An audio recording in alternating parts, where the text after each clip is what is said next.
who are our customers and what are their needs? How do we service them better? You're going to find if you take a real good hard look at your customer base, you might be servicing customers in one segment or one industry that have very different needs than customers that you serve in a different industry or a different segment. Maybe small customers, have different requirements than larger customers. And what is the effect on your cash flow? Are you constantly considering factoring your invoices because you have cash flow problems? Are you considering using third-party collection agencies and paying them, a lot of money to do collections for you? You start doing the smile and dial when you need to get cash in for some capital expense or maybe just to make payroll. We certainly find that's the case with a lot of the small customers that we work with. Do you have access to the working capital you need to manage your day and to manage your business and to grow your business? Do you have the right staff? Do you have enough staff? How long does it take? Realistically, how long does it take you to get paid? Are your invoices being sent late or too late in the process for your customers to make a payment on time? And are your invoices accurate? Is all the information there? And are they easy to understand? The reason all this is important is because accounts receivable is typically just your second largest asset for most businesses and your number one source of working capital. So that's step one, and tip one is let's take a deep dive into the underlying problems and understand what's happening before we do anything else. Tip number two, solicit feedback. Again, we don't want to operate in a vacuum. If we're accounts receivable professionals, financial professionals, we do need to go to our team, right? We need to understand from an accounting perspective, what's happening. What's happening with accounts receivable? Let's talk to our customers and ask them, why aren't you paying us on time? We're going to find out a lot of things that we can then change and impact positive change within our businesses and within our policies and procedures. Talk to your sales reps. Sales reps should have a better relationship with your customers than your accounts receivable. So let's go to the customers, survey them, and ask them what we can do better to service them. Customer service, right? Customer service, order entry, these are all people that also talk to the customers. Find out if there's insights that they can provide to you to improve the accounts receivable credit collections process. Information technology. Go to your IT group. They might have things that they can do to automate things a little bit better for you, get the invoices into the system faster, get the information out of the system to your customers, make that information available to you so you're more efficient. Talk to your peer groups, people involved in accounts receivable, credit collections, businesses similar to you, and find out what they're doing. Learn some best practices. And the reason all this is important, another reason, is because approximately 39% of all invoices are paid late. And in most cases, it's our own fault. So there's a lot we can do to improve on that. All right, number three, now that we've gotten here, let's go ahead and benchmark our results. And what we want to do is we want to compare ourselves. We don't want to compare ourselves really across all industries. Each of you on the call today, your business is very unique, but it's probably very similar to your competitors. So what you need to do is you really want to take a look at how does your accounts receivable credit collection stack up against companies that are a similar size in your industry. You can go to the Credit Research Foundation, it's CRF, I think now Google Credit Research Foundation, get out to their website. If you fill out a survey with some of your financial information, they will actually benchmark you for free against companies in your industry of a similar size. Things that they're going to provide to you are things like what is your DSO compared to your peers, days beyond terms. There's a bunch of different metrics that they'll be able to provide to you. So that's a real good resource for you. Also go out to the National Association of Credit Management, or NACM. It's actually nacm.org. And they've got a wealth of information out there as well on benchmarking. And again, go back out to your networking groups, join some LinkedIn groups, and kind of figure out what other people are doing and where they stand. Once you identify kind of where you're at, now you can set some key performance indicators or things you want to measure Because at the end of the day, it's all about measurement. We want to measure positive results. Some suggestions, maybe you want to measure the total cost of credit, or how much are your customers costing you above and beyond their agreed upon credit terms. Maybe you want to measure cash forecast accuracy. Maybe it's sales and invoice delivery time, right? And the more we can compress that and go from a sale to an invoice to a payment and compress that time down, the better off you're going to be. Maybe we want to measure the amount that we have in dispute and look at implementing some things to compress that down so we have less and less disputes, less and less dollars in dispute. Maybe it's days beyond terms or average days late. Two terms are kind of synonymous. Or maybe it's days sales outstanding. One of the things I'll tell you is when we start working with companies, industry-wide, companies are typically getting paid in 61 days, which may not sound too bad to you, but that's on average 28-day terms. So it's taking customers twice as long to pay us. Why?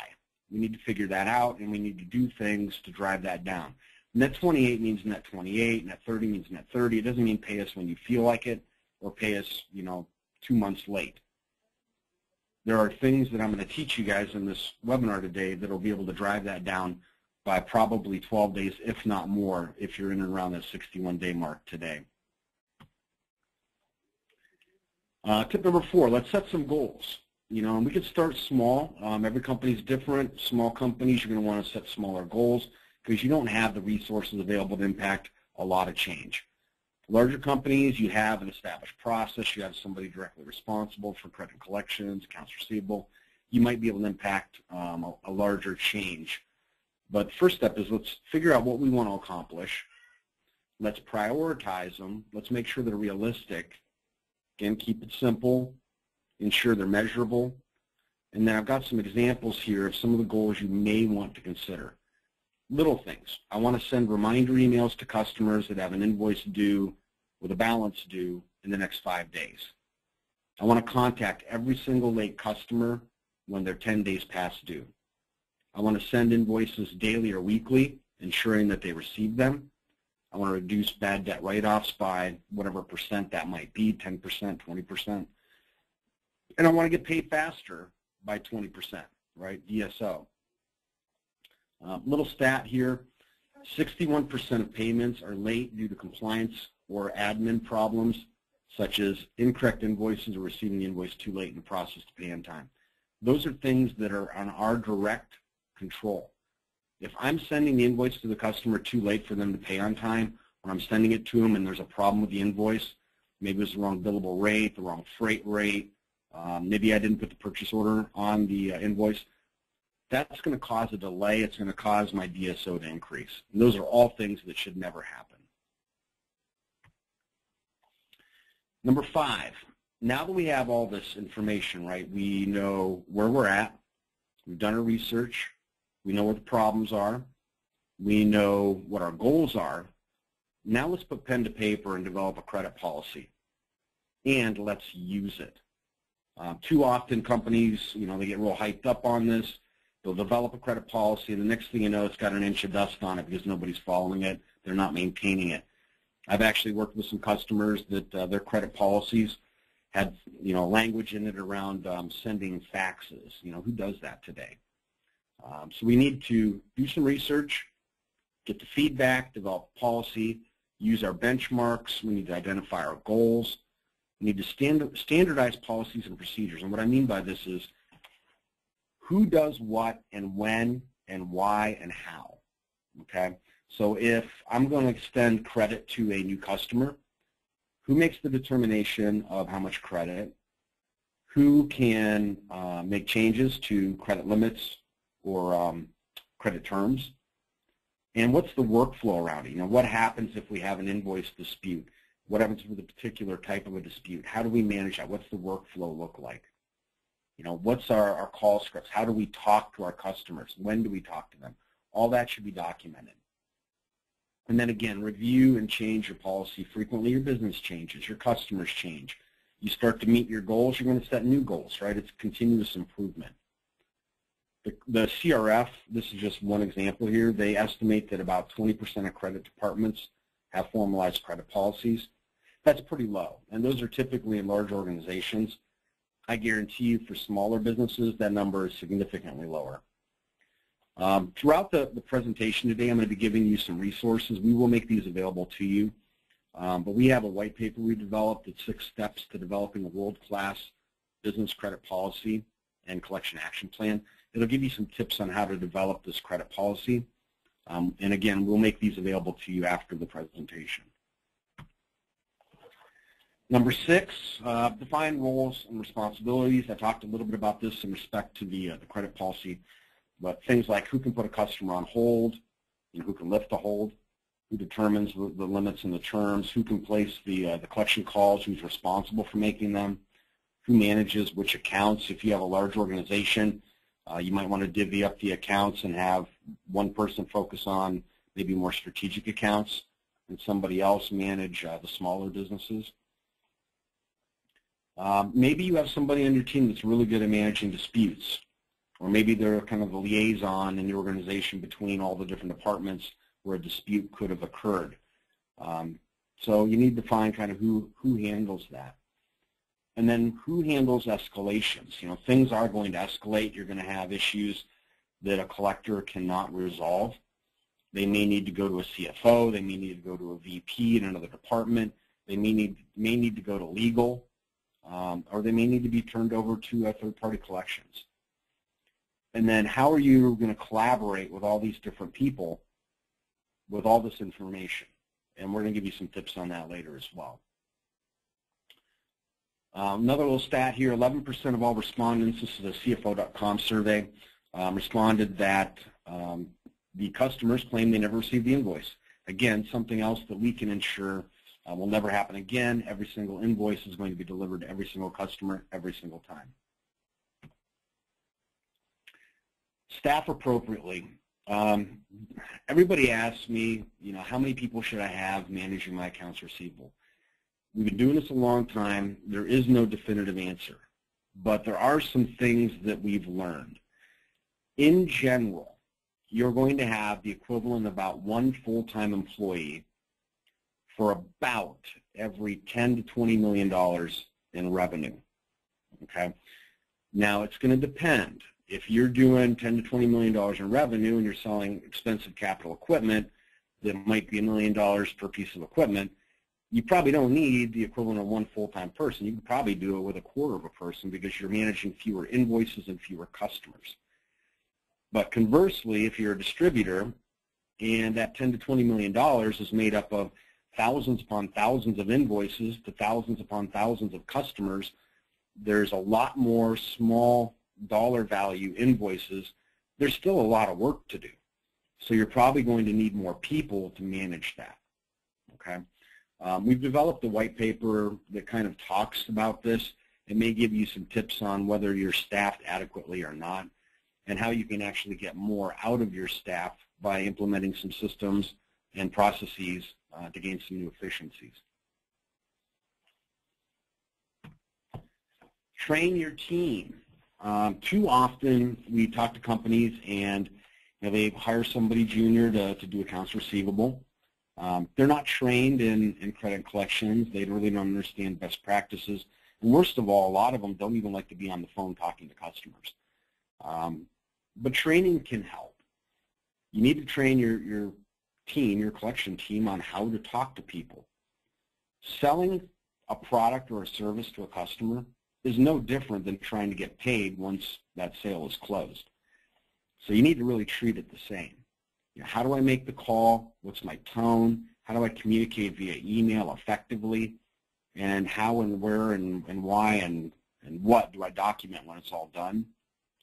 How do I manage disputes, especially those very critical, maybe heated debates with customers about product quality or was it delivered on time? Corporate credit and collection policies, how do I train them to follow that policy? Is there a system I can put into place to make sure that they follow that? Can I define a process and workflow and escalations that they then are trained on so they understand where things go and when? And can I implement best practices or maybe a system to help me with best practices? And again, I have a number of the different resources there at the bottom. Okay, training's pretty key here. You can take somebody junior and, with a little bit of training, you can make them a lot more effective. Real quick over here on the right, I have kind of stats scattered through here. We all know this is true. The longer that an invoice goes unpaid, the less likely that we are going to get paid, or at least paid in full. But it's pretty dramatic. If we let invoices age to 3 months, we're only going to collect about 74% of the dollars associated with those invoices. If we let them age to 6 months, look at that drop off there. We're going to get maybe 30% or 30 cents on the dollar. And if they go out to 12 months, you'll be lucky to get 10%. So it's real critical that we not only pay attention to this, but it's also critical that we focus on it as soon as it starts becoming an issue. We cannot allow it to get to 3 months. Implement a system. This is probably one of my only little pitches here for Anytime Collector or other applications on the market.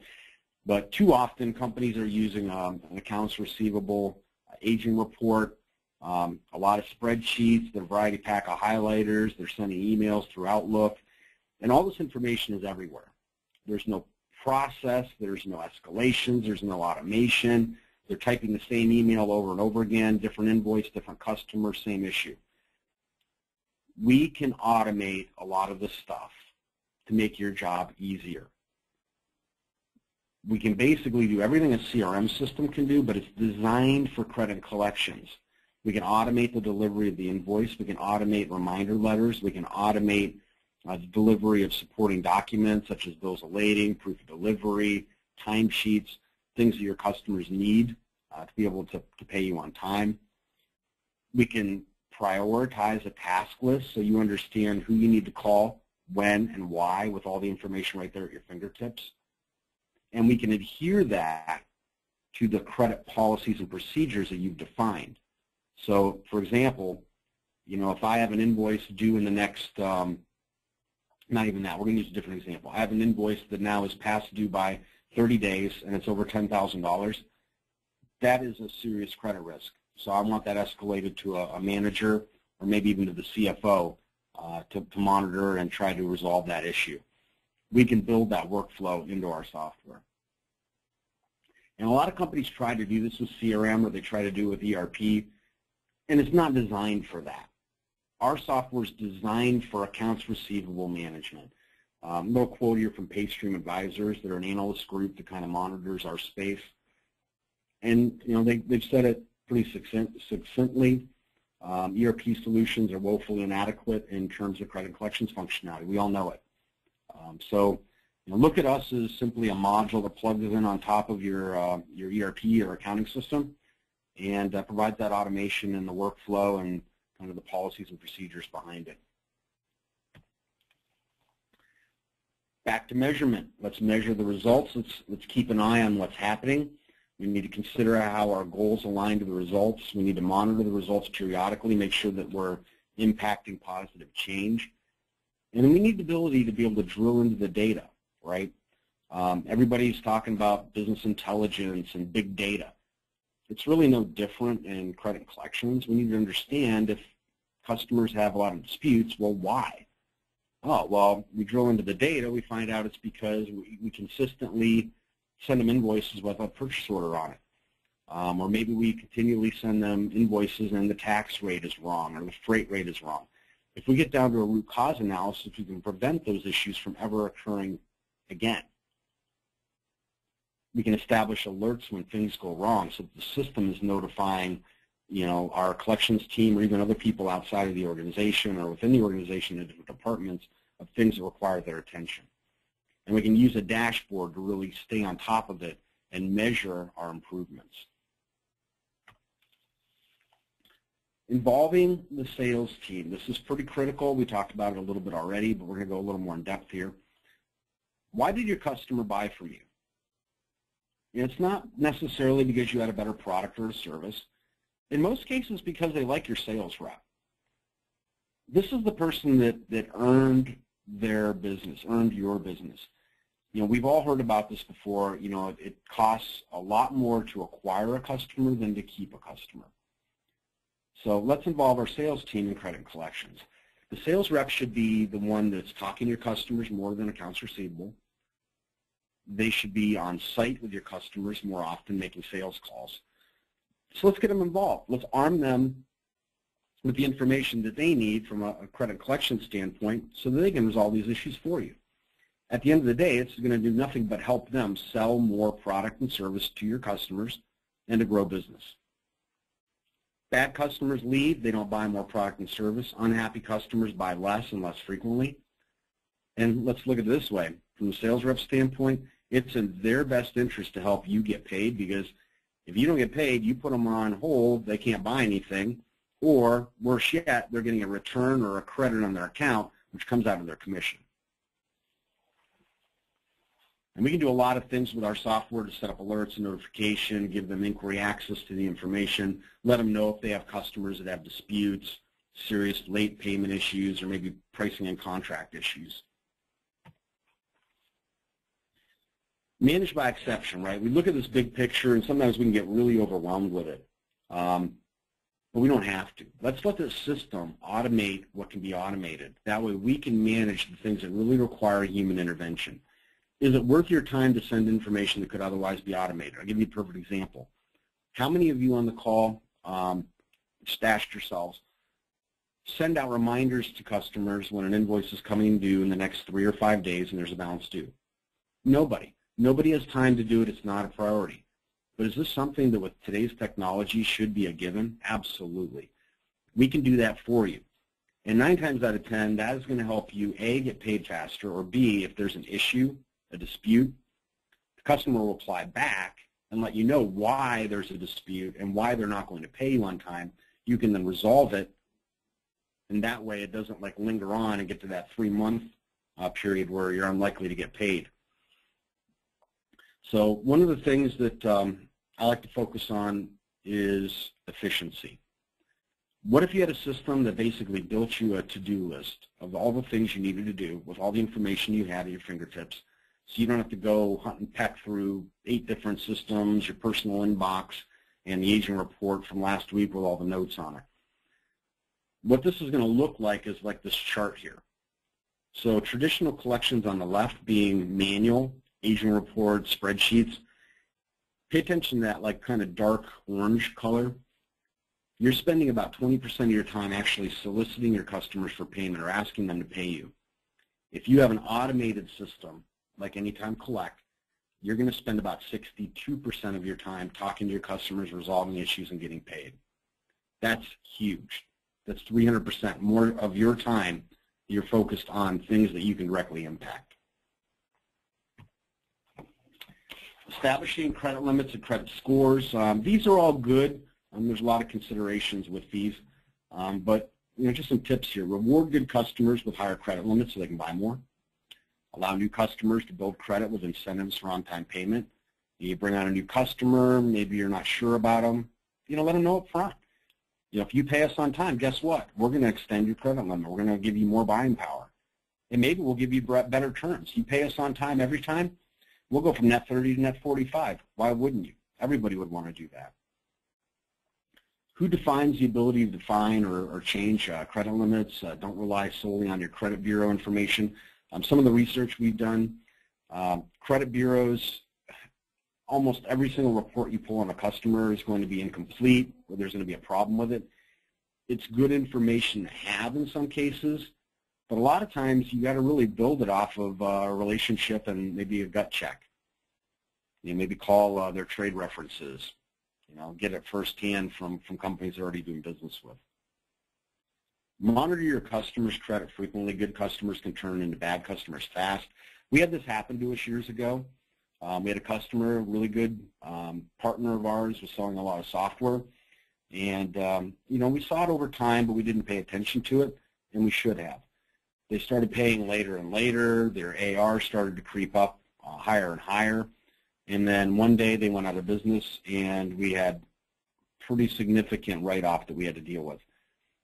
That doesn't happen today with our Anytime Collect system that we use internally, because we get notifications. We have the visibility into these customers earlier so that somebody can look at it and say, wait a minute, something ain't right here. We need to take a good hard look at this, call the customer and understand the problem, and if we need to shut them off. And at the end of the day, we want to minimize the credit risk, right? We don't want bad debt write-offs.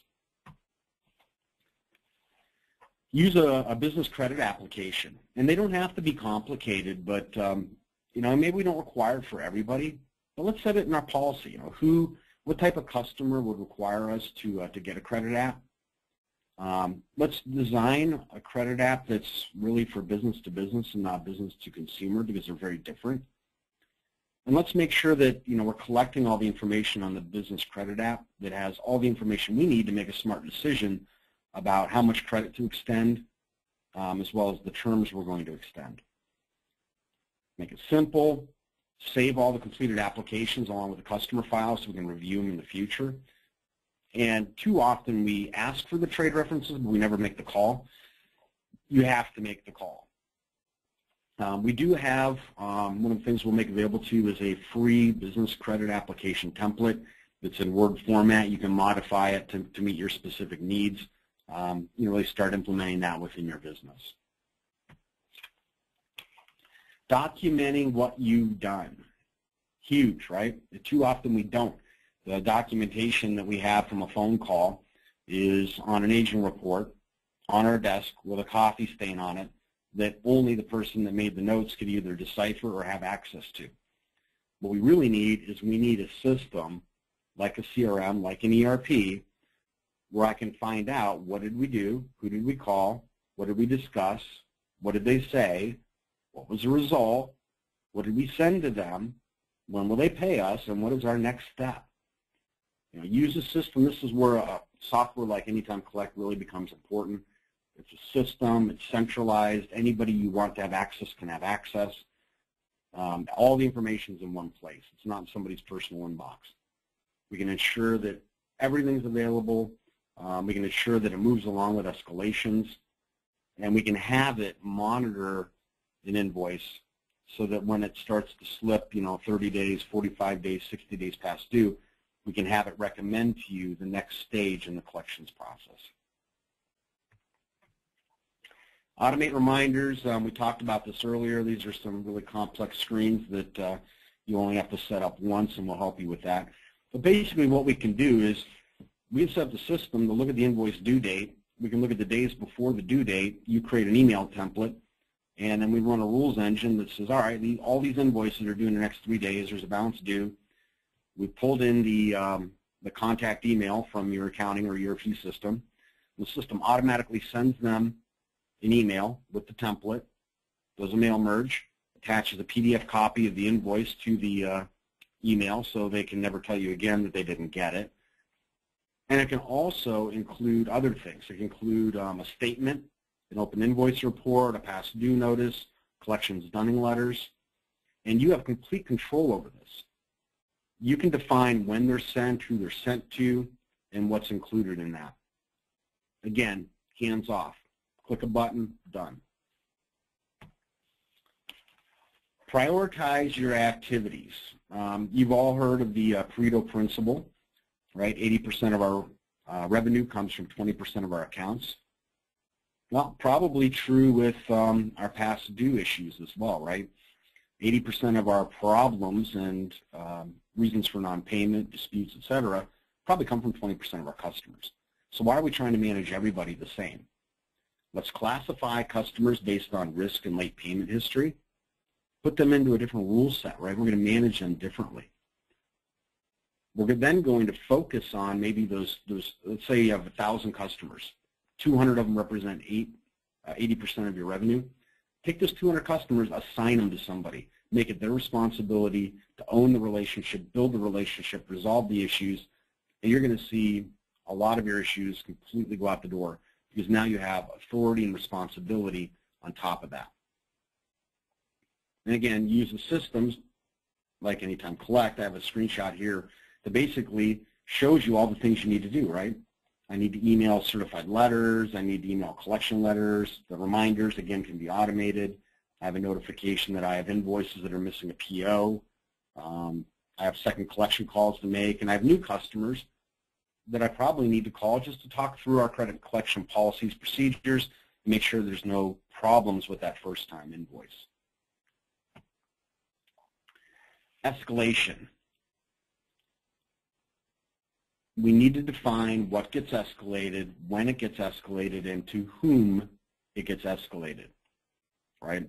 If we have a large dollar invoice to a customer that's a higher credit risk, there is no reason that that should slip out to 30 or 60 days past due.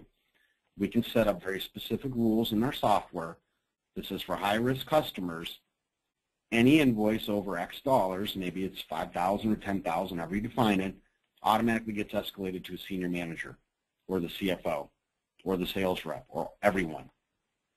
And then what happens, right? What's the process we go through to resolve that so it doesn't get to the next stage? Now, I want to kind of point out why this is important. Most businesses are writing off about 4% of AR every year, all right? Doesn't sound like a whole lot. You might be doing a little better than that. You might be doing a little worse. Well, let's use 4% as an example. If you're doing $10 million a year, that means you're writing off $400,000. What if you could get just a marginal 10% improvement? That's $40,000 a year you're saving. In distribution, in some industries where you have razor-thin margins, $40,000 is a lot of sales. And I guarantee you our software isn't going to cost you that much. So you can get a lot of value just by being able to escalate things and prevent bad debt write-offs. Centralizing the information, you know, I don't want to have to go to my CRM to get my contacts, my accounting system to get the invoices. I don't want to have to go to maybe a document management system to get the supporting documents. I don't want to look at my Excel spreadsheet to find out what my notes were. I don't want to look at my calendar to find out what I scheduled. I want everything in one place, and that's what we bring to the table with Anytime Collect. Anything you could possibly want to know about that customer, about their accounting, payments, invoices, contacts, everything is in one place. Communication history, dispute history, broken promise history, their credit scores, everything is in one place. Implementing document management. Now, this is document management from the perspective of accounts receivable. What do I need to provide to my customers, or what do I need to manage from a document or a file perspective? Well, I've got documents and things at the account level, right? I might have credit reports on the customer. I might have credit applications. I might have contracts. I have a lot of different things here just related to the account. I need that information. But more importantly, in many respects, what are the documents that my customers need to validate that they're going to pay you on an invoice? Well, they probably need the invoice, right? So we need to make sure that they have a PDF copy of that. But in many cases, if I'm a distributor, they might need a proof of delivery that they actually receive it. If I'm a service company, they might want to see a timesheet to make sure that I actually provided the service. Manufacturers, maybe they need a bill of lading. There's a lot of things that you can provide to them that make their jobs easier, and that's one of the things that we built into our software. We can have it send out a link to the customers. You see the email over here on the right. It says View Documents. They click that link. It takes them directly to a secured portal, and they can see things like, if you want to expose it to them, business credit apps, references. They can upload files. And you can actually store stuff either external that they can access or internal where they don't have access. Enabling customer self-service. I mean, this is a pretty novel idea, right? Everybody wants to implement, self-service from a support standpoint, go online, knowledge bases. They want to set up e-commerce so that your customers can place orders at any, given time of the day, even holidays. Well, why not do the same thing with accounts receivable? That'll also reduce your workload. It's one of the things, again, we can do with Anytime Collect. We can send out customers emails with a secured encrypted hyperlink. They click it, it takes them into a portal, logs them in automatically. They can view their statement of accounts. They can select invoices they want to pay online via credit card or ACH. They can upload documents. They can communicate back with your credit collections team, either from a note or even with online chat, which we have built into the product. And at the end of the day, it's going to make them more efficient because they can pay you faster. Let's make the invoices easy to understand. It shouldn't be a sloppy Joe of an invoice. You'd be surprised sometimes the invoices I see. It's hard to understand what are the terms, when the invoice is due, what's the amount due. Let's make that very clear and easy for the customer to know, who am I paying, when am I paying, what am I paying, how much, and where do I send it to? These are all things that we need to take a good look at. We do have another white paper here that talks about this, as well as some of the more popular ways that companies manage their accounts receivable. So we'll also make that available to you as well. Number 23, consider your year-end AR activities. We're there right now, right? You guys are probably getting ready for year-end. You should be. We actually have a year-end 28-point checklist of things that are directly related to accounts receivable that you may not have considered. Just a couple things on it. It has a checklist. You can go through it, pick which ones apply to you. It's got kind of a sample calendar of activities, and you can assign responsibility on who does what. Make a strong push in November and December, right? If you've got outstanding AR out there, let's go ahead and try to pull that in for November and December. Most people are on a fiscal year calendar, or at least it's going to be the end of the quarter. Let's try to get that money in. To review all the open orders, invoices, credits, make sure there's no issues, try to resolve them, and really get to the point where we're ready to close out the year with a bang. Process the remaining unbilled shipments and services, making sure we can collect on them. Prepare and print our year-end reports. We have a number of them in here that we suggest that you print. Consider factoring or third-party collections if there's invoices out there that you absolutely cannot get paid. And then identify at the very end of the day the invoices that unfortunately have to go to a bad debt write-off. Timely and accurate information. Most companies want to pay you on time, but it's our fault that they don't. I keep harping on this. One of the things we need to make sure is that we are working with accurate information. Companies aren't going to pay you if the invoice is wrong, or if it's sent too late, or if I'm taking too long to resolve a dispute, or I can't communicate what's happening or what I need them to do. I need to ditch all those manual processes that are slowing me down. Even though I like the variety pack of highlighters, I can give them my kids and play with them on my own time. I need a system. I need something that's directly connected to my ERP, that schedules things for me to do. Understanding the cost of credit. We're businesses, right? We're not nonprofits. Our goal at the end of the day is to drive down cost, increase revenue, and at the end of the day, increase profit. Well, we're not banks, right? If we're offering net 30 terms to a customer, that means pay us in 30 days. It doesn't mean use us as a bank for financing and pay us when you feel like it. Every day your customers take to pay you beyond terms, it's like you're extending them a loan. And there's a cost to that money. What if you had to go to your bank or your financial institution and borrow that money? They're going to charge you an interest rate, right? 6, 8, 10%, something like that, depending on your business credit score. Well, in our software, we allow you to define that value of the cash, right? Let's use 6% as an example. We take that 6%, we multiply it times the amount past due, times the amount of days past due, and we can tell you what are your customers costing you above and beyond their agreed upon credit terms. And you can then use that in contract negotiations. You can use it to identify which customers you need to call first. At the end of the day, we're not a bank. We're a for-profit business, and we deserve to be paid on time because we provided quality products and services to our customers. Another white paper that you guys will be receiving access to is 17 things you should be doing to reduce outstanding AR.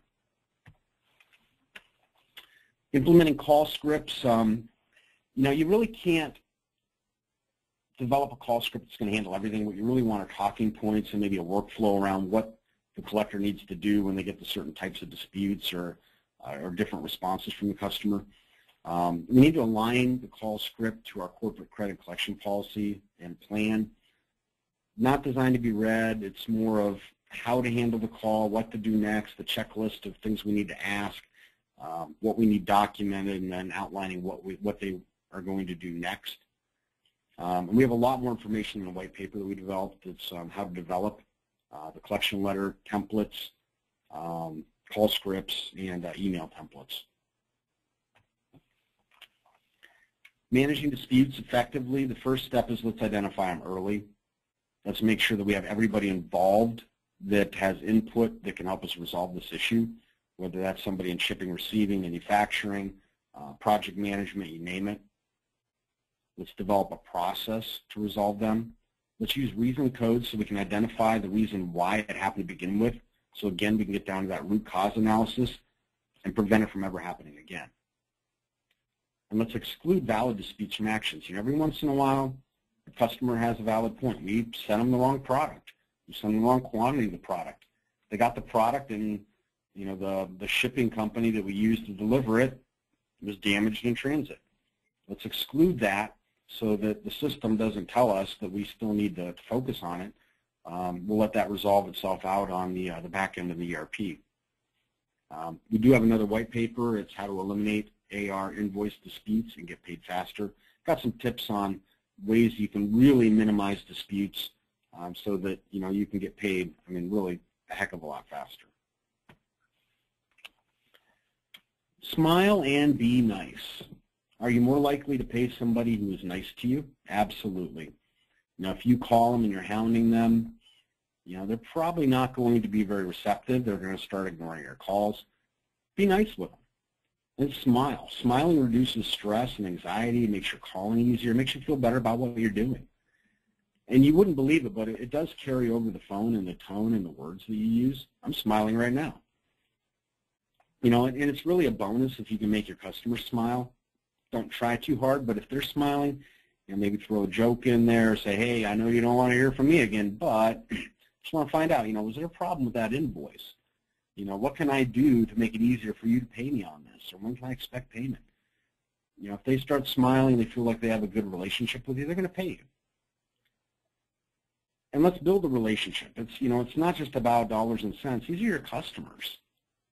They need to be able to trust you, they need to be able to like you, and they're going to pay you on time. What's important to them? Ask how they're doing and care, right? You can't fake caring. Find out about their families, their holidays, their aspirations. Send them emails when they have a work anniversary or maybe they had a death in the family. If they find out they got a raise or a promotion, send them a congratulations email. It takes you nothing to do that. And compliment them. Thank you so much. You are so good at doing what you do.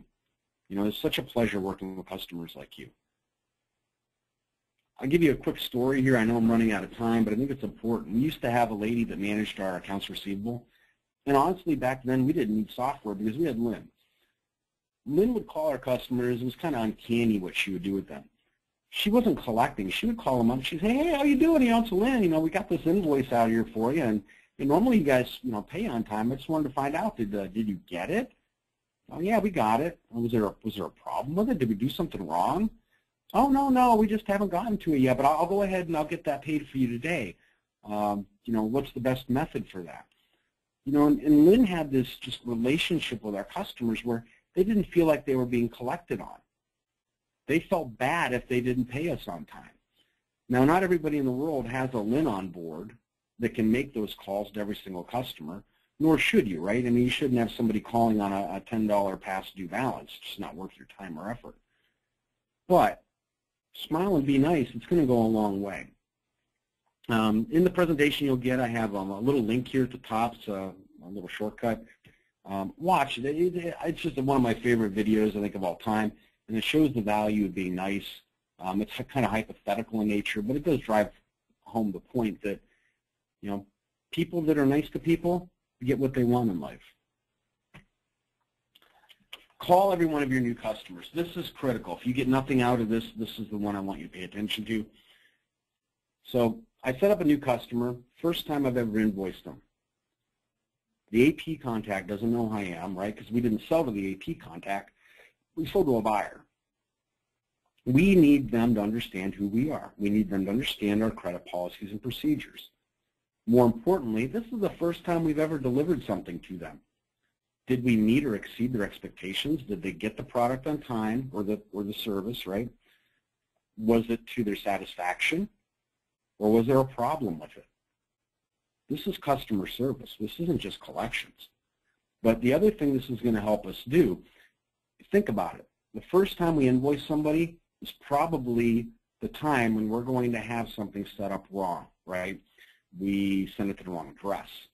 You know, maybe they are paying it from corporate, but we're delivering the invoice to the subsidiary. So we need to fix that. Maybe they have a corporate policy that we have to have the PO on the invoice in order for them to make a payment, and we didn't set them up in the system to do that. Maybe we have their tax rate wrong. Maybe they're tax exempt and we charge them tax. All those issues will happen the first time you send them an invoice.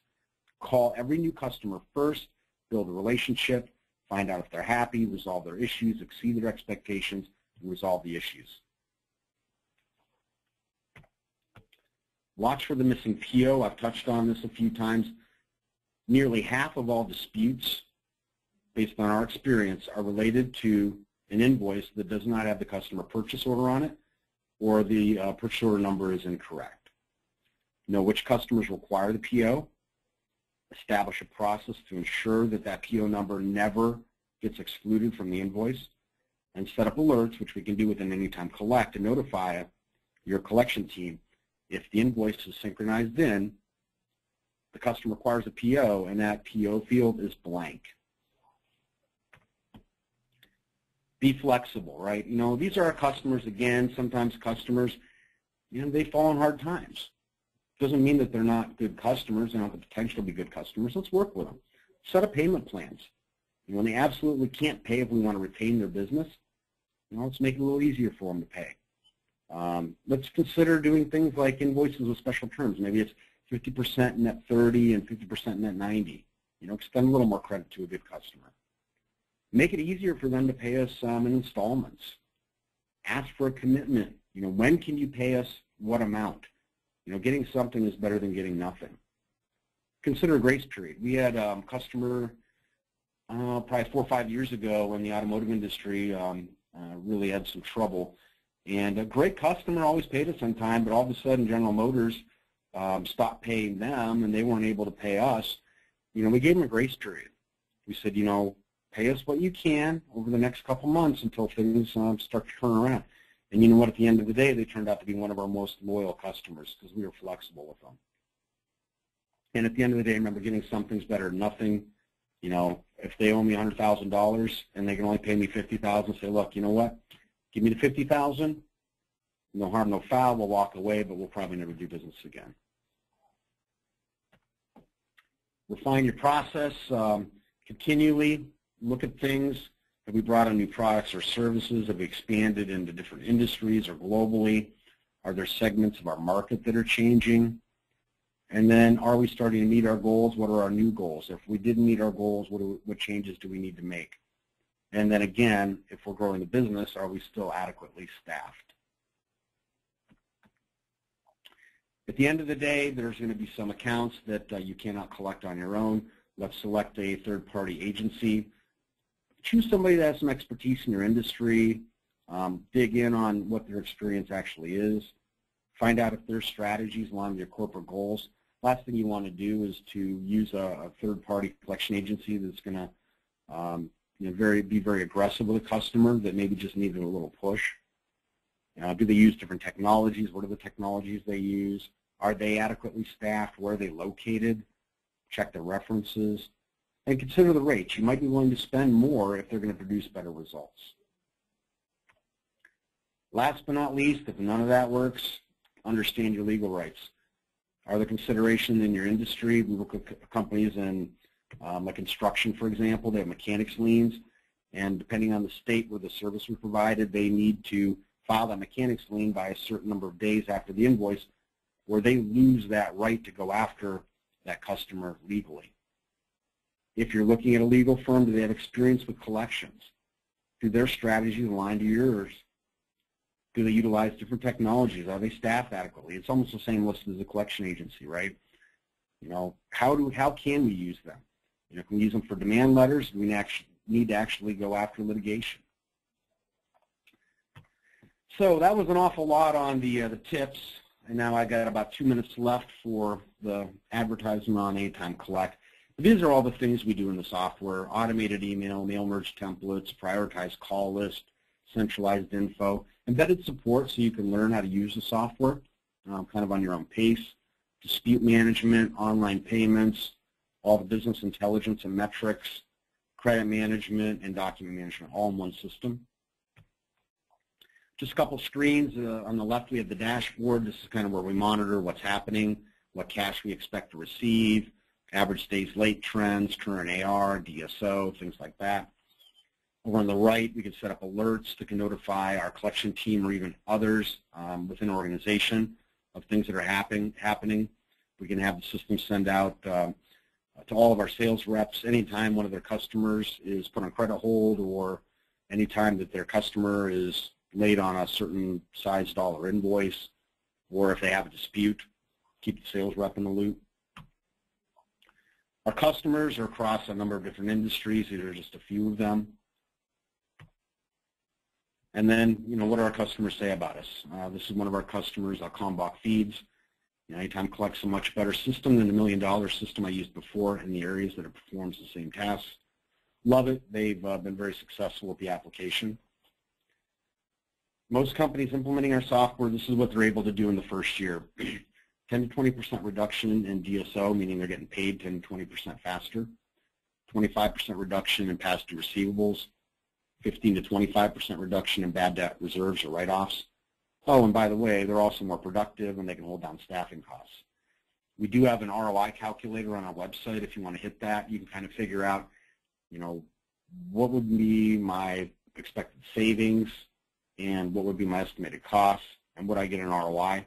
Most of our customers are getting an ROI in about 2 months, so pretty quick. So what are you going to do with all this money you're going to save? We have some recommendations for you. You're going to donate it to somebody. We work a lot with Save the Children Foundation. Most of their donations go to actually save the children. Or maybe you want to give it as a bonus to your employees. Spice up the office, make them a little happier. And maybe you want to lower your prices so you can beat more of your competitors. Maybe you want to use it to make some capital expenditures, investments. Or, this is my favorite one, you keep it for yourself. That's mine, all mine. I licked it first. So with that, I know a lot of information. We're going to go ahead and turn it back over to Adrian for Q&A. While we wait, I do have my contact information on the screen. So if you want to jot that down, I'd be happy to talk with you guys. So we're going to kick it back over to Adrian. And Jim, we do have a couple questions. I'd like to thank you so much for the great presentation. By the way, I love the baby picture. The smiling baby. Okay, so I'm going to launch a couple polls here. Are you interested in learning more? If I could just ask the audience while we're announcing the questions, if you could just take a second to answer this question. Are you interested in learning more? And Jim, what is the cost? That's a good question. So it does depend, and I know you guys probably expected that answer, but on the low end we have an application. It's like a plug-and-play app that works exclusively with QuickBooks. So if you're on QuickBooks today, that might be an option. It's limited to one user. It's kind of streamlined like an app should be. You can get it set up, connected to QuickBooks, and configured pretty quickly. That's $60 per month, so really, really low end. Most of the companies we work with using like a Sage ERP or a Microsoft ERP or an Epicor ERP, kind of mid-market application, maybe 2-3 people in credit collections. You have options there too. You can either go with a subscription model or a purchase, and then of course you have your implementation costs. On a subscription side, you're looking at maybe an upfront investment of $5,000, probably on average. If you're looking to purchase the software as a perpetual license along with the services, you maybe push that up to around $10,000. And if you can just repeat, what ERP systems do you currently have integrations with? That's a good question as well. So, everything you would expect, QuickBooks, Sage 50 being Peachtree, Sage 100, Sage 300, Sage 500. On the Microsoft Dynamics side, you know, their whole suite of ERP applications, Epicor ERP. And then if your ERP or accounting system is not one that I already mentioned, we have a generic CSV flat file interface that we've used to connect to a number of different systems, even homegrown databases, Infor, Macola, I mean, you name it, Oracle, SAP. We've connected to pretty much anything that can get data out of it. And I do have another poll up here, if I could just ask the audience to take a second to answer that question.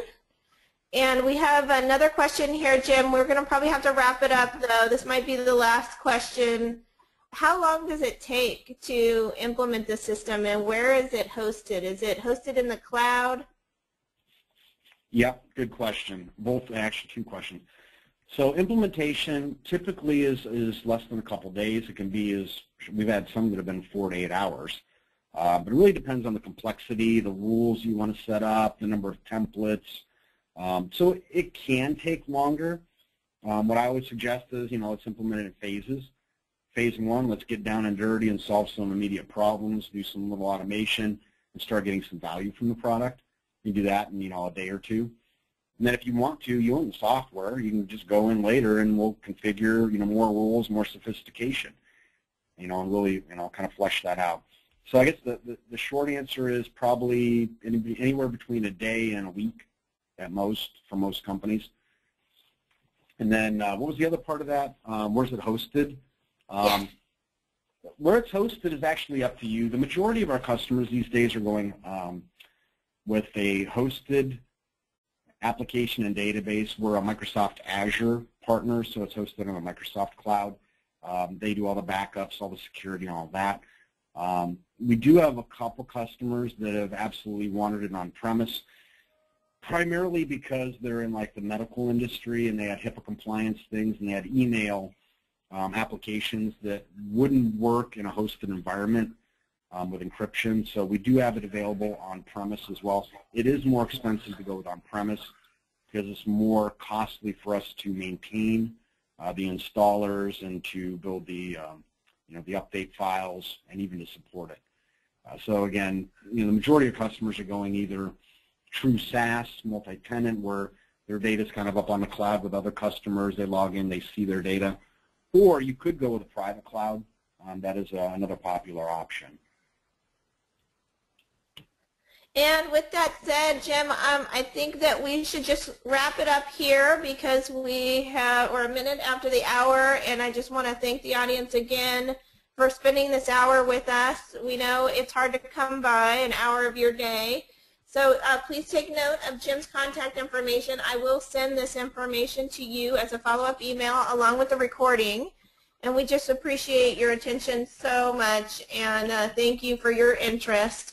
Jim, would you like to close with any remarks? No, I just hopefully you guys can get something out of it. You know, if you do have an interest in Anytime Collect, give us a call. We're not high pressure. You know, if we have some value for you, if you can see the ROI potential, we'll help you understand that and hopefully give you some more efficiencies in your business. If not, then maybe you can get some use out of the white papers we provide, and you know, maybe you'll be back around, maybe you won't. I just like sharing the information because I think there's a lot of ways that we can improve our accounts receivable. I guess with that, I just wish everybody a happy holiday and you know, a very prosperous new year. Thank you, Jim. Everybody take care. Have a great day. Bye-bye. Bye-bye.